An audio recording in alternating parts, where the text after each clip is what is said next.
David should have been at war, but instead he was on the balcony of his house watching a woman bathe. He lusted over her, called his people, said, go get her, I want her. He took her, had sex with her, and then he realizes that he's in a big mess. This girl gets pregnant. He's got to do something about this. So Uriah the Hittite, who is the husband of Bathsheba, David brings him in, wants him to lay with his wife and, sort of fix things. Boy, we try to fix stuff, don't we? From the very beginning, we sowed fig leaves. From the very beginning, we try to fix our sin, try to cover up our sin. You can't cover it up. You got to get it washed clean. God's got to take care of it. So Uriah the Hittite, eventually, David sends him to the front line and has the husband killed. Okay, so now David is an adulterer and a murderer. And in 2 Samuel chapter 12, verse 1, look at this. Then the Lord sent Nathan to David, prophet. And he came to him and said to him this story. There were two men in one city, one rich and the other poor.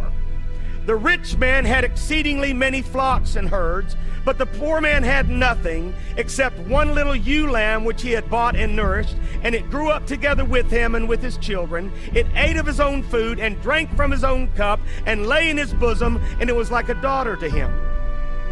And a traveler came to the rich man who refused to take from his own flock to prepare one for the wayfaring man who had come to him, but he took the poor man's lamb and prepared it for the man who had come.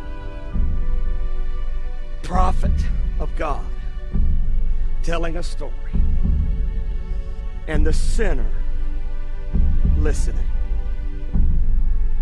So David's anger was greatly aroused against the man, and he said to Nathan, as the Lord lives, the man who has done this shall surely die, and he shall restore fourfold for the lamb, because he did this thing and because he had no pity.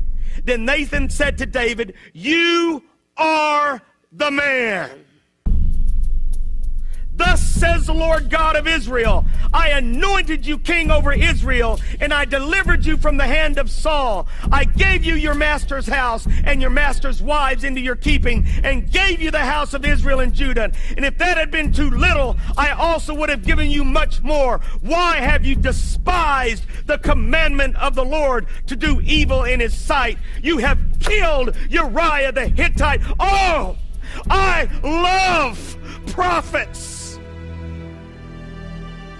And I love preachers of righteousness. I love pastors who are not afraid of their people.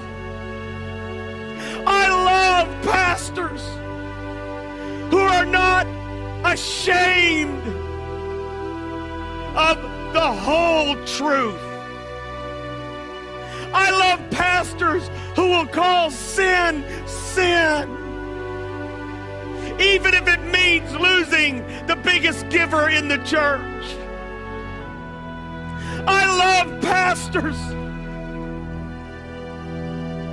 Dear Jesus, some of you are watching at home. The reason you're not happy is because God's not happy. The reason you're not happy, and you got all kinds of stuff, but you're not happy with yourself because you've wavered. And the truth has been set to the side. You just give enough truth to make the people happy, but you don't share the whole truth. Nathan, as he's sharing this, David could have pulled out a sword and sliced off his head. Shut up, Nathan. Get out of my life. This is David. Man of God. King. God, help us. Jesus, help us to return to the God of our fathers.